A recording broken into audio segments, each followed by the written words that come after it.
Shalom Bapak Ibu Saudara yang dikasihi Tuhan. Selamat sore menjelang malam. Selamat menikmati istirahat bersama dengan keluarga di rumah. Selamat datang di dalam acara Masa Depan Cerah bersama dengan Tuhan. Dari JJ Studio yang berasal di JJ Cafe, yang berada di JJ Cafe persisnya Barat Alun-Alun Tulung Agung. Doa saya selalu menyertai Bapak Ibu Saudara. Kita minta sungguh-sungguh supaya perlindungan Tuhan dan pemeliharaan Tuhan dalam hidup kita, khususnya di masa-masa pandemik ini. Terus kita berdoa buat bangsa kita. Saya percaya Indonesia akan pulih dari pandemi COVID-19. Bapak Ibu, sebelum kita memulai acara, saya mau ngajak kita berdoa bersama-sama dimanapun saudara saat ini. Apakah saudara sedang di ruang tamu, atau sedang di kamar, atau lagi santai. Saya mau ngajak kita berdoa supaya acara ini bisa menjadi berkat bagi kita semua. Bapa kami yang di sorga, yang kami sembah di dalam nama Tuhan Yesus Kristus, Tuhan pencipta langit dan bumi dan segala isinya, Tuhan yang berdaulat atas alam semesta, atas jagat raya ini, Tuhan yang berdaulat atas hidup kami. Kami ada sampai saat ini semua karena anugerah Tuhan. Karena Tuhan masih punya rencana atas hidup kami. Kami bersyukur. Pada sore hari ini kami bawa korban syukur kami atas pemeliharaan dan perlindungan Tuhan dalam hidup kami sampai saat ini. Berkati acara ini, Roh Kudus, Engkau ada di dalam hidup kami, Engkau Guru Agung kami, Engkau yang mengajari kami kebenaran firman-Mu. Urapi setiap kami Tuhan. Di dalam nama Tuhan Yesus kami berdoa kepada Bapa di sorga. Amin. Bapak, Ibu, Saudara yang dikasihi Tuhan, tema kita pada saat ini adalah never alone. Never alone. Tidak pernah sendiri. Manusia itu diciptakan sebagai makhluk sosial. Jadi hidup di dalam kesepian dan kesendirian itu merupakan sebuah penderitaan. Kita butuh orang lain yang bisa mengerti kita butuh orang lain yang bisa menguatkan kita. Tapi kita bersyukur bahwa Tuhan tidak pernah membiarkan kita sendiri. Saya mau mengajak kita membaca, ada dua perikop yang saya bagikan pada sore hari ini. Yang pertama dari Matius pasal 28, Matius pasal 28, ayat 20b. Matius pasal 28 ayat 20b dikatakan seperti ini. Dan ketahuilah, aku menyertai kamu senantiasa sampai kepada akhir zaman. Sekali lagi saya bacakan. Dan ketahuilah, aku menyertai kamu senantiasa sampai kepada akhir zaman. Perikop yang kedua yang ingin saya bacakan adalah bagi kita Ibrani 12 ayat 1 sampai 2. Ibrani pasal 12 ayat 1 sampai 2. Karena kita mempunyai banyak saksi bagaikan awan yang mengelilingi kita, marilah kita menanggalkan semua beban dan dosa yang begitu merintangi kita, dan berlomba dengan tekun dalam perlombaan yang diwajibkan bagi kita. Marilah kita melakukannya dengan mata yang tertuju kepada Yesus, yang memimpin kita dalam iman dan yang membawa iman kita itu kepada kesempurnaan, yang dengan mengabaikan kehinaan tekun memikul salib ganti sukacita yang disediakan bagi Dia yang sekarang duduk di sebelah kanan tahta Allah. Bapak, Ibu, Saudara yang dikasihi Tuhan, mungkin saudara pernah mendengar nama Derek Redmond. Derek Redmond merupakan atlet dari Inggris yang mengikuti lari jarak pendek pada Olimpiade tahun 1992. Derek Redmond merupakan atlet dari Inggris. Dia mengikuti perlombaan lari jarak pendek tahun 92 Olimpiade. Derek ini dijagokan mendapat medali emas dalam cabang lari 400 meter karena memang dia sangat cepat larinya. Di dalam awal pertandingan itu berjalan dengan biasa saja, baik seperti pada umumnya. Awal-awal pertandingan itu tidak ada masalah dan seperti pelari yang lain, Derek juga melakukan tugasnya. Tetapi sebuah malapetaka terjadi saat 250 meter sebelum finish. 250 meter sebelum finish. Otot hamstring kanannya robek. Otot hamstring kanan dari Derek itu robek. Dan dia bertati-tati sampai akhirnya berhenti sejenak. Saking sakitnya. Dia tahu bahwa dia bisa saja mengakhiri pertandingan saat itu juga.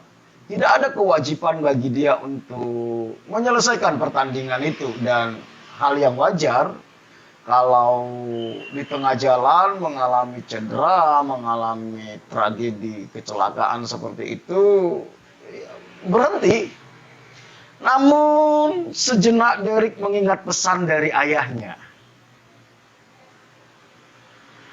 Ayahnya pernah berpesan seperti ini, bahwa seorang pria sejati harus menyelesaikan apa yang sudah dimulainya. Ternyata pesan itu sangat kuat, membekas dalam hatinya Derek sehingga walaupun dia mengalami cedera otot, dia tetap berjuang melanjutkan pertandingan itu. Dengan tertati-tati Derek memutuskan untuk menyelesaikan pertandingan itu. Perlahan-lahan Derek menyusuri perlintasan larinya yang jaraknya masih 250 meter sambil terus menahan rasa sakit. Tentu nggak mudah, saudara ya. Otot hamstring robek.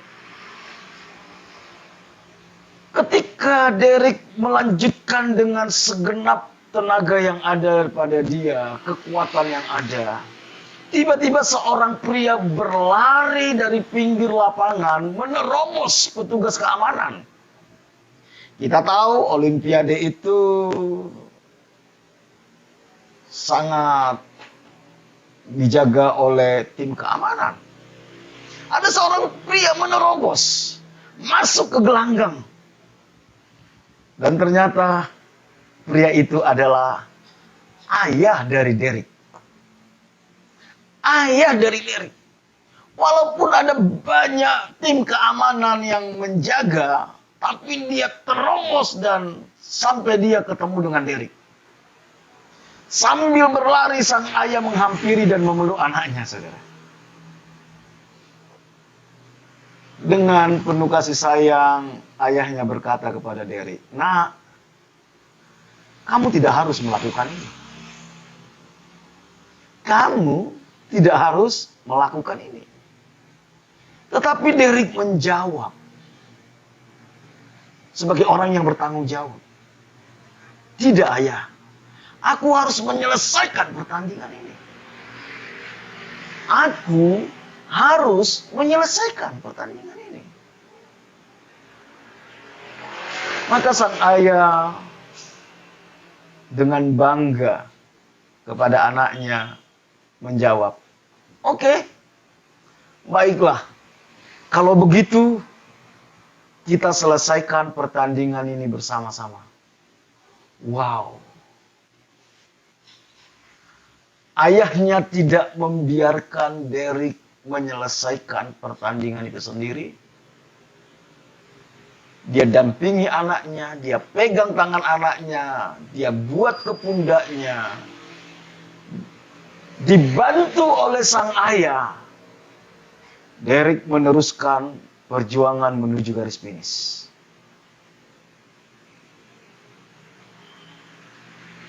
Berlahan tapi pasti. Sambil menahan rasa sakit tentunya. Tetapi luar biasanya mendekati garis finish. Mendekati garis finish, sang ayah melepaskan tangannya dari Derek dan membiarkan Derek menyelesaikan pertandingannya sendiri. Membiarkan sendiri sambil dia menonton dengan bangga. Derek Redmond tidak menang di urutan pertama. Dia tidak menang. Perlombaan sudah selesai sekian waktu baru dia sampai ke finish. Tetapi Derek telah memenangkan pertandingannya. Derek, dia tidak juara. Tetapi dia memenangkan pertandingannya itu sendiri. Di balik rasa sakit dan air mata, Derek masih berusaha sekuat tenaga menyelesaikan apa yang telah dia mulai. Semua karena semangat dan kekuatan cinta yang diberikan oleh ayahnya. Bapak, Ibu, Saudara yang dikasihi Tuhan, hal yang sama apa yang dialami oleh Derek Redmond berlaku bagi kita sebagai anak-anak Tuhan. Berlaku. Seperti yang kita baca di dalam kitab Ibrani pasal 12 ayat 1 sampai 2 tadi. Saudara, perjalanan iman kita seperti sebuah pertandingan lari jarak jauh yang diwajibkan untuk diselesaikan. Kalau kita baca tadi, saudara, dikatakan ada perlombaan yang diwajibkan.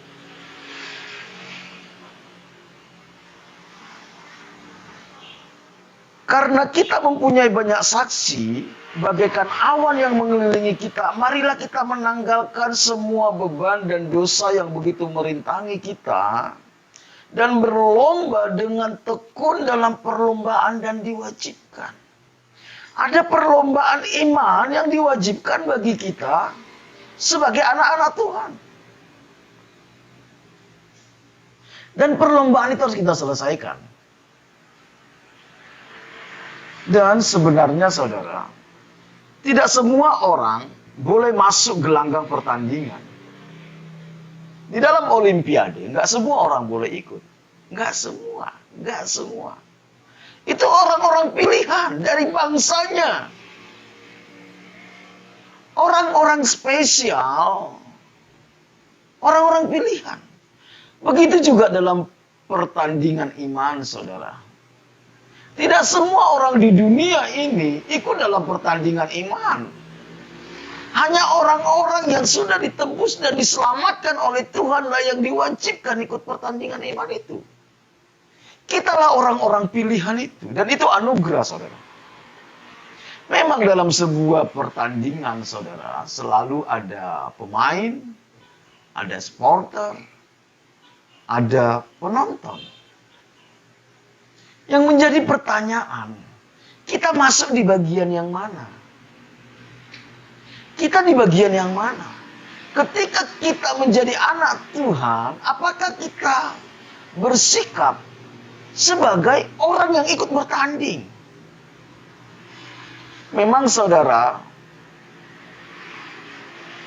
seringkali di dalam sebuah pertandingan itu, seringkali komentator itu kesannya lebih hebat, saudara. Lebih tahu segalanya. Menurut saya tidak semua orang Kristen betul-betul menyadari bahwa mereka sedang hidup di dalam pertandingan iman. Tidak semua. Tidak semua. Karena memang untuk masuk dalam gelanggang pertandingan iman itu, saudara, itu nggak mudah. Kita harus mendisiplin diri kita. Ada aturan-aturan yang harus kita ikuti. Ketika kita menjadi anak Tuhan dan kita orang-orang pilihan, kita diwajibkan masuk dalam sebuah gelanggang pertandingan iman. Bukan cuma supporter dalam pertandingan iman, bukan cuma sekedar penonton dalam pertandingan iman, tetapi ada pertandingan iman yang diwajibkan. Sore hari ini saya mau mengingatkan setiap kita, masuklah dalam gelanggang pertandingan ini.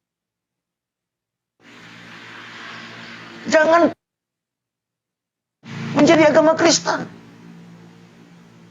Harus ada pertandingan iman yang kita.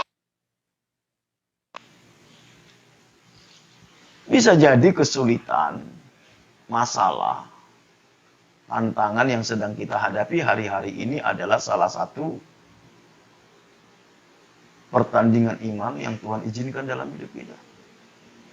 Memang seperti yang saya katakan beberapa waktu yang lalu, masalah, kesulitan, tantangan itu bisa karena kecerobohan dan dosa kita, bisa karena kuasa kegelapan, bisa karena kehendak Tuhan. Kalau itu karena dosa, tentu itu bukan pertandingan, saudara. Itu kekonyolan kita, saudara. Tapi kalau itu karena kuasa kegelapan, atau Tuhan mau menyatakan kemuliaan, itulah pertandingan iman. Kita anak-anak Tuhan merupakan orang-orang pilihan. Lewat pengorbanan Tuhan Yesus kita menjadi peserta perlombaan iman itu. Saudara tahu, ketika Yesus mati di atas kayu salib, sebenarnya disitulah peperangan rohani yang sangat dahsyat. Iblis berusaha membawa kita keluar dari rencana Tuhan. Ada banyak hal nanti saya akan bagikan. Saudara, hidup ini adalah pertandingan atau perlombaan iman. Di dalam melakukan perlombaan iman, saudara, itu nggak mudah. Kecuali kalau saudara hanya sekedar menjadi orang Kristen agamawi. Ya, kesannya memang gampang sekali. Tapi ketika kita masuk di dalam pertandingan iman, saudara, berarti ada target yang harus kita capai di dalam kerohanian kita. Ada tujuan yang jelas. Ada finish yang harus kita capai. Ada aturan yang akan kita turuti, saudara.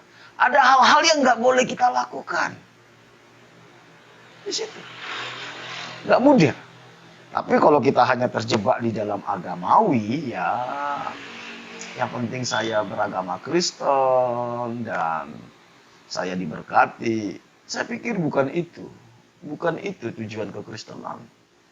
Makanya ketika Tuhan Yesus di dunia, pernah dia sampaikan seperti ini. Setiap orang yang mau mengikut aku, ia harus menyangkal dirinya.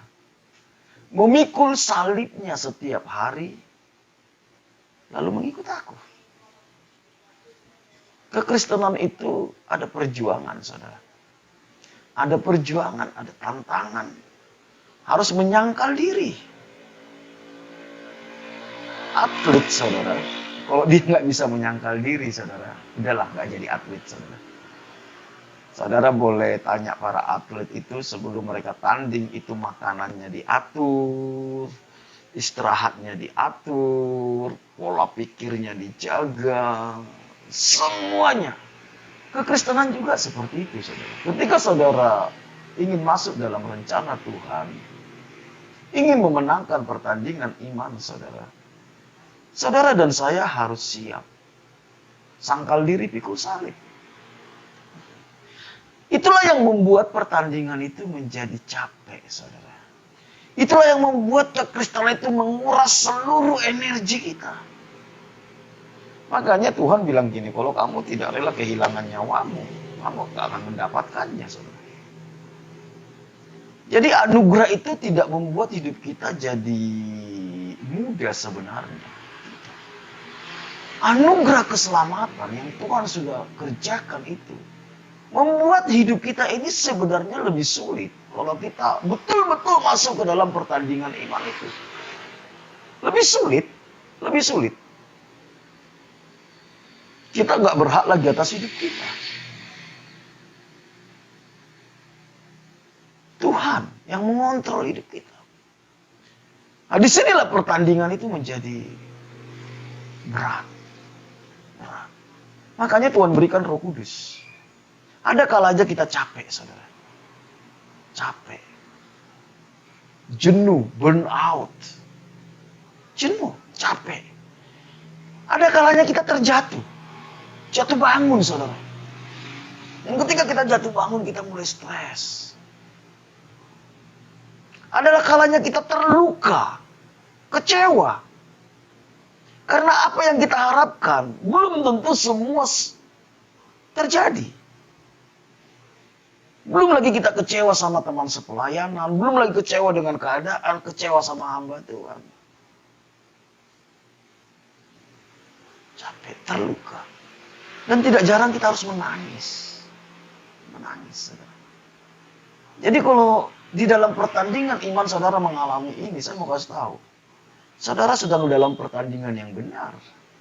Ada kalanya kita putus asa, ingin rasanya mengakhiri pertandingan iman ini. Ngapain sih saya susah-susah hidup benar? Ngapain sih saya susah-susah taat kepada Tuhan? Mending seperti orang lain, hidupnya biasa-biasa saja, hidup sesuka hati, tetapi kelihatannya dia lebih diberkati.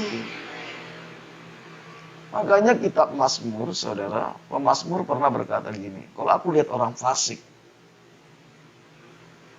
aku iri. Sepertinya mereka itu enak hidupnya.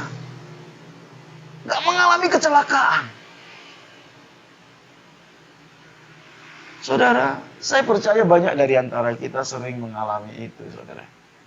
Ketika kita mau sungguh-sungguh masuk dalam pertandingan iman kita, kita lihat realita hidup kita. Tidak seenak orang-orang yang ikut Tuhan biasa-biasa, atau mungkin mereka nggak ikut Tuhan. Satu saat ada seorang bapak ngomong gini sama saya. Alah, saya juga nggak sungguh-sungguh ikut Tuhan. Saya belum tentu sekali sebulan saya ke gereja. Tapi keluarga saya bahagia. Usaha saya diberkati. Saya punya ini, punya itu, punya itu. Coba lihat orang-orang yang aktif ikut Tuhan melayani. Hidupnya susah. Saudara, makanya saya selalu tekankan gini. Kekristenan itu bukan bagaimana saudara menjadi orang kaya. Bagaimana saudara hidup enak, bukan. Tapi bagaimana hidup kita ini dikembalikan kepada rancangan Allah yang semula. Segambar dan serupa dengan Allah. Yang artinya, hidup seperti Yesus. Memiliki pikiran, perasaan, kehendak yang sama dengan Kristus. Inilah pertandingan iman itu, saudara. Setiap hari kita dipacu, setiap hari kita berjuang untuk semakin serupa dengan Kristus. Setiap hari kita harus menyangkal diri, memikul salib, menyalibkan segala keinginan-keinginan kita yang kita tahu. Bukan itu yang Tuhan inginkan dalam hidup saya. Makanya seringkali ada kalanya kita putus asa. Dan mengakhiri pertandingan. Dan tidak sedikit yang mundur di tengah jalan. Saya bertobat Oktober tahun 2000, tahun 98, saudara. Tahun 98. Tidak jarang saya temukan orang-orang yang dulunya berapi-api melayani Tuhan. Dulunya berapi-api mengasihi Tuhan. Dulunya bisa total memberikan segalanya untuk Tuhan. Tapi karena beratnya hidup di dalam pertandingan iman itu, saudara. Mereka memutuskan, ya udahlah, gak usahlah terlalu fanatik. Jadi orang Kristen biasa-biasa sajalah. Saudara, ini tipu daya iblis. Dan saya mau kasih tahu, ada kalanya kita merasa ditinggal oleh Tuhan. Ini yang berat, saudara. Ada kalanya kita merasa bahwa Tuhan meninggalkan kita, bahwa Tuhan tidak lagi mendengar doa kita, bahwa Tuhan seolah-olah tidak peduli.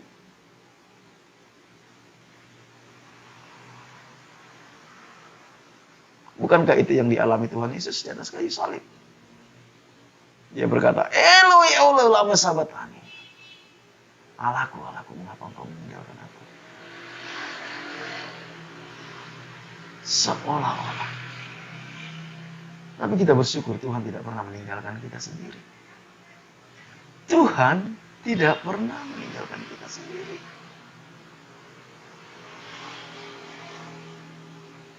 Tuhan sedang melatih hidup kita. Ketika anak saya belajar naik sepeda, saudara. Anak pertama saya itu belajar naik sepeda. Roda 2, bukan roda 3, saudara. Ketika dia belajar naik sepeda, saudara. Kalau saya tidak salah, dia umurnya sekitar 4 tahun, saudara. Anak saya perempuan tapi punya keberanian yang cukup luar biasa. Pada saat saya pertama ajari, saya masih pegang, saudara. Lambat laun, dia belajar sendiri dan dia jatuh. Ketika dia jatuh, saya biarkan, saudara.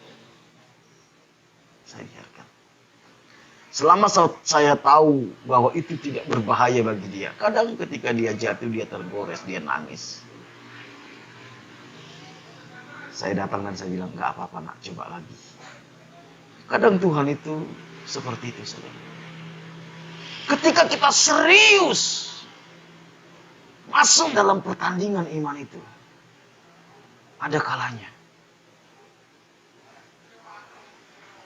Bapak biarkan kita. Tetapi ada saatnya Bapak tidak biarkan. Yang menjadi pertanyaan, saudara, ketika kita mengalami semuanya itu, kecewa, jatuh, menangis, merasa ditinggalkan,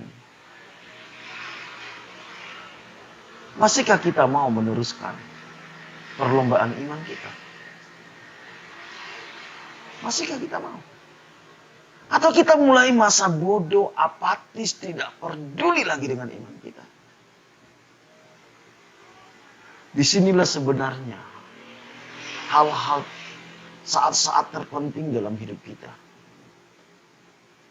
Saudara, hari-hari ini kita sedang mengalami masa-masa yang sangat sulit sekali. Sulit. Ada banyak teman-teman saya, jemaat juga, para pengusaha juga, mereka mulai berkata gini, berat Pak, berat. Kok seolah-olah Tuhan itu diam ya? Kok seolah-olah Tuhan itu biarkan ya? Saudara, saya percaya Tuhan tidak biarkan kita. Dia tahu apa yang sedang dia kerjakan. Dia tahu kapan waktunya dia datang menolong kita. Sama seperti ayah dari Derek Redmond, saudara.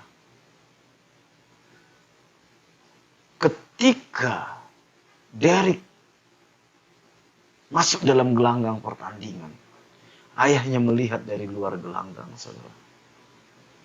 Tapi ketika dia tahu bahwa anaknya sudah gak kuat, saudara, ayahnya datang menerobos tim keamanan. Dia dampingi anaknya, saudara, untuk menyelesaikan pertandingan itu. Begitulah Tuhan. Begitulah Tuhan. Yang siap menuntun kita untuk melanjutkan perlombaan iman kita. Disinilah diperlukan iman, saudara. Disinilah perlunya iman. Iman itu di dalam bahasa Yunani itu pisteo, saudara. Pisteo itu bukan cuma sekedar percaya, tetapi mempercayakan hidup kita kepada pribadi yang layak untuk dipercayai, yaitu Tuhan. Percaya dengan mempercayakan itu beda, saudara. Hari-hari ini Tuhan sedang bawa kita kepada iman yang benar. Bukan cuma kita percaya bahwa Tuhan itu mengasihi kita. Bukan cuma percaya bahwa Dia itu berkuasa. Tapi bagaimana kita mempercayakan hidup kita kepada Tuhan.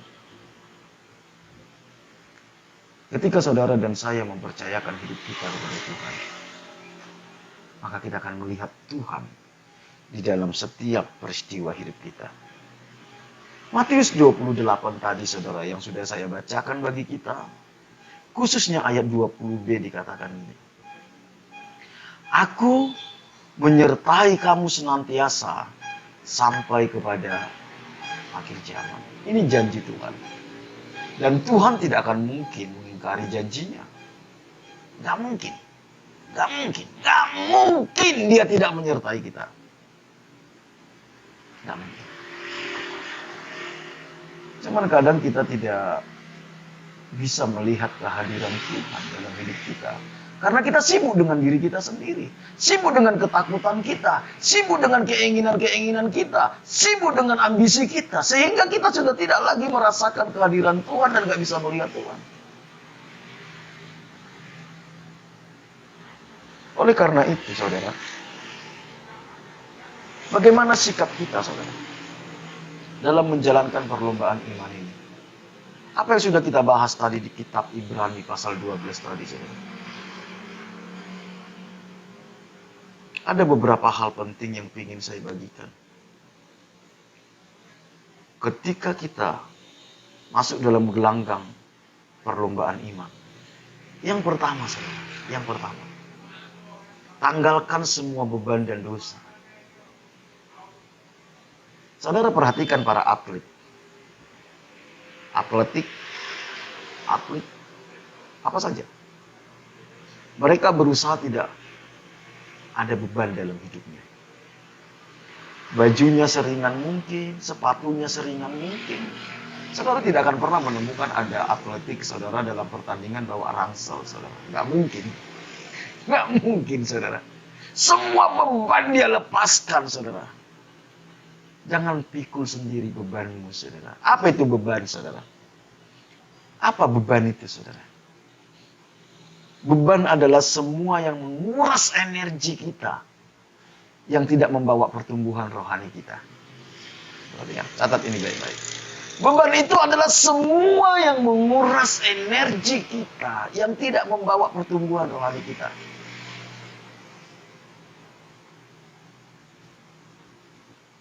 Praktisnya apa, Pak? Kalau saudara baca di dalam 1 Yohanes 2 ayat 15 sampai 16, saudara. Ini perhatikan. Saya lihat banyak orang Kristen justru memikul beban ini, saudara. Bahkan memanfaatkan Tuhan untuk mendapat beban ini. Padahal Tuhan bilang lepaskan semua itu. Di dalam 1 Yohanes 2, saudara. Ayat 15 sampai 16 ada 3 beban sebenarnya yang membelenggu rohani kita. Yang membuat kita nggak bisa melihat Tuhan dalam setiap peristiwa hidup kita. Kita terlalu dikuasai 3 hal ini. Yang pertama keinginan daging, saudara. Keinginan daging. Keinginan daging. Keinginan daging itu berbicara apa, saudara? Makan, minum, seks. Kita dikontrol oleh harus makan ini, harus makan itu. Makanya Tuhan bilang dalam kitab Roma, hal kerajaan surga bukan masalah makan dan minum, tapi tentang kebenaran, damai sejahtera, dan sukacita oleh Roh Kudus. Beban yang pertama itu keinginan daging. Yang kedua keangkuhan, keinginan mata. Keinginan mata. Lihat ini ingin, lihat itu ingin, lihat tetangga punya mobil baru, dia ingin punya mobil baru, saudara. Lihat orang pakaian bagus, pingin pakaian bagus. Walaupun nggak punya uang, sampai utang, saudara. Ini yang menjadi beban yang membelenggu hidup kita, saudara. Sehingga kita nggak bisa masuk dalam pertandingan iman. Yang pertama keinginan daging, saudara. Yang kedua keinginan mata. Apalagi kalau saudara masuk ke mall, saudara ketemu sama yang namanya Om Saleh. Wah, itu berbahaya, saudara. Masuk mall, ketemu sama Om Saleh. Saleh 50%, Saleh 70%, Saleh 80%, saudara ya. Padahal nggak butuh, tapi karena ada Om Saleh 50% ya udahlah ngutang pakai kartu kredit. Sampai akhirnya hidup dibelenggu oleh utang, udah nggak peduli Tuhan lagi, nggak peduli keinginan Tuhan lagi. Bahkan memaksa Tuhan untuk membayar utangnya.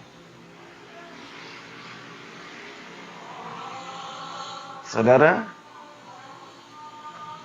keinginan daging, keinginan mata, dan yang ketiga keangkuhan hidup, saudara. Keangkuhan hidup. Kenapa sih orang ingin punya mobil mewah? Kenapa sih orang ingin punya rumah yang begitu besar mewah? Hanya untuk memuaskan keangkuhan hidup. Baru-baru ini ada viral, saudara, di Facebook, orang gaji sekian puluh juta atau sekian ratus juta. Gara-gara corona ini, saudara, akhirnya dia bangkrut karena harus nyicil rumah sama mobil. Nggak nutup, saudara. Nggak nutup. Hanya ingin memuaskan keangkuhan hidupnya, saudara. Jadi hati-hati dengan tiga hal ini ya, saudara. Keinginan daging, keinginan mata, keangkuhan itu. Itulah beban yang harus kita lepaskan dari diri kita. Yang membuat kita nggak bisa melihat Tuhan dalam hidup kita lagi. Yang membuat kita capek. Jadi bagaimana sikap kita dalam perjalanan perlombaan iman? Yang pertama, tanggalkan semua beban dan dosa. Yang kedua, saudara, tekun. Dalam ketekunan ini ada ketaatan, ada kesetiaan, ada kerendahan hati, saudara. Tekun, saudara. Saat ini belum dijawab doa kita, besok, saudara. Saat ini masih belum, besok, saudara. Tekun aja.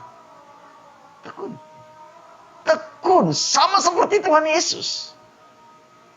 Tekun. Hari-hari ini kita hidup di zaman yang serba instan, saudara. Ya, serba instan. Saya melihat orang-orang generasi sekarang dengan generasi saya dulu. Aduh. Zaman kita dulu, saudara, untuk makan aja. Untuk ingin makan kita harus, ya, kalau saya yang dari desa, saudara, setiap hari harus cari kayu bakar ke hutan, saudara, ya. Baru memasak nasi, saudara, baru bisa makan. Ya, kadang harus mancing dulu, saudara, di kali, ya.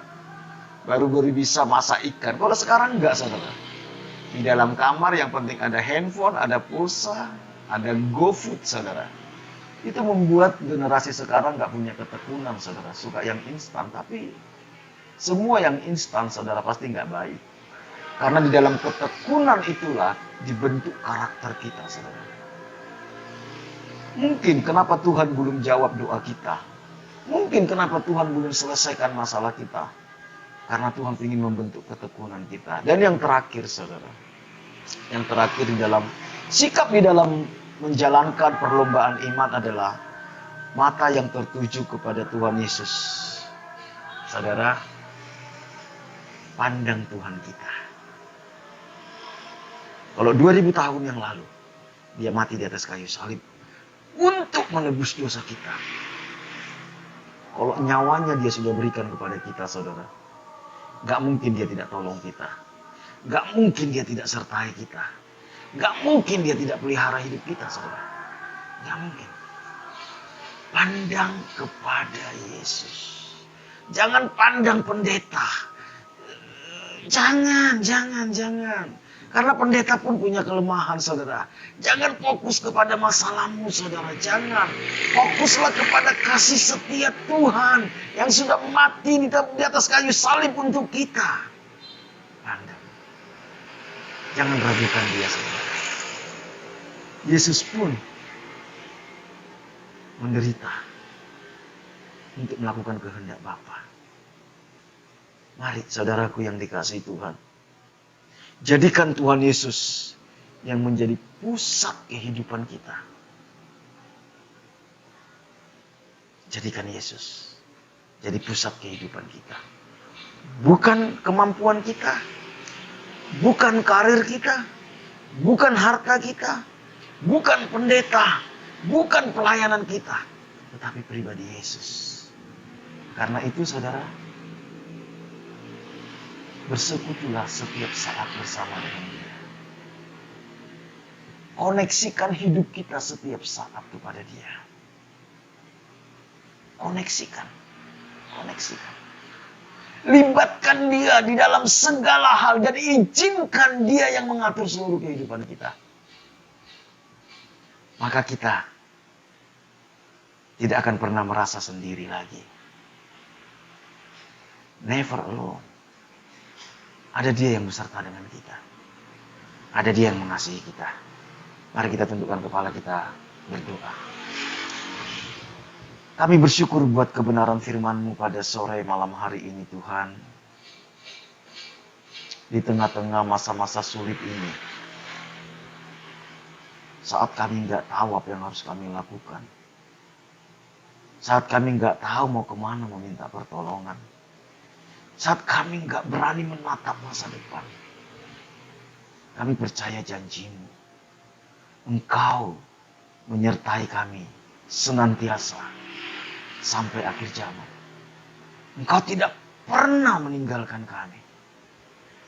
Tuhan, buka mata hati dan pikiran kami untuk melihat Engkau di dalam setiap peristiwa hidup kami. Mampukan kami untuk pisteu, mempercayakan hidup kami kepada Tuhan. Tuntun langkah-langkah kami. Berkati umat-Mu Tuhan yang mendengarkan siaran langsung ini. Apapun keberadaan mereka, hamba-Mu percaya Engkau ada bersama dengan mereka. Engkau yang menuntun mereka. Engkau yang menyingkapkan selubung yang membutakan mata hati dan pikiran mereka. Supaya mereka bisa melihat jalan-jalan-Mu dalam hidup mereka. Kuatkan iman mereka, teguhkan hati mereka. Berikan damai sejahtera, sukacita-Mu Tuhan. Berkati setiap rumah tangga. Hubungan suami istri, orang tua dengan anak sesama saudara. Pulihkan kesehatan umat-Mu. Kalau ada yang sakit, Tuhan sembuhkan dalam nama Yesus. Berkati setiap usaha pekerjaan mereka. Apapun masalah dalam usaha mereka, beri hikmat bijaksana kepada mereka. Yang butuh pekerjaan, berikan kreativitas kepada mereka Tuhan. Engkau yang mencukupi segala kebutuhan. Terima kasih Bapak. Berkati umat-Mu Tuhan. Tolong. Kalau kami berjalan di dalam rencana, berkati bangsa ini Tuhan. Kami percaya Tuhan, kami percaya Engkau mengasihi bangsa ini. Kami percaya bangsa kami akan dipulihkan oleh Tuhan. Kemuliaan-Mu akan dinyatakan di bangsa ini. Bawa bangsa ini untuk melihat keajaiban kasih karunia-Mu yang Engkau sediakan di dalam Kristus Yesus. Berkati Indonesia. Berkati pemimpin-pemimpin kami mulai dari Bapak Presiden Joko Widodo. Para menteri, jajarannya sampai yang terendah Tuhan. Baik itu gubernur, baik itu wali kota, bupati Tuhan, camat, lurah, kepala desa. Bahkan sampai yang ke bawah Tuhan. Tuhan, mereka hamba-hamba-Mu yang Tuhan percayakan untuk mengelola bangsa ini. Beri mereka hikmat, bijaksana. Beri mereka ide, kreativitas untuk menyelesaikan masalah pandemi COVID-19 ini. Bahkan untuk menyelesaikan masalah ekonomi, dampak dari COVID ini Tuhan. Tuhan, tolong mereka Tuhan. Tolong mereka. Beri mereka kesehatan dan kekuatan. Berkati juga Tuhan para medis, dokter, perawat, semua orang-orang yang bekerja di rumah sakit dan puskesmas. Berkati para TNI Polri Tuhan. Kami berdoa perlindungan Tuhan sempurna atas mereka. Kami gak mau lagi ada Tuhan korban dari para medis Tuhan. Kami minta jagai mereka Tuhan. Pulihkan stamina imun tubuh mereka. Kami juga berdoa buat orang-orang yang saat ini positif COVID-19 Tuhan, tolong mereka. Nyatakan mujizat-Mu, bahwa mereka mengalami perjumpaan secara pribadi dengan Tuhan Yesus. Sembuhkan mereka. Sembuhkan. Terima kasih kami bersyukur. Hamba-Mu serahkan semua anak-anak-Mu ke dalam anugerah Tuhan. Dalam nama Tuhan Yesus, haleluya. Amin. Bapak, Ibu, Saudara, tetap semangat, tetap waspada, dan percayakan hidup kepada Tuhan. Sampai berjumpa besok jam 6 sore. Tuhan memberkati.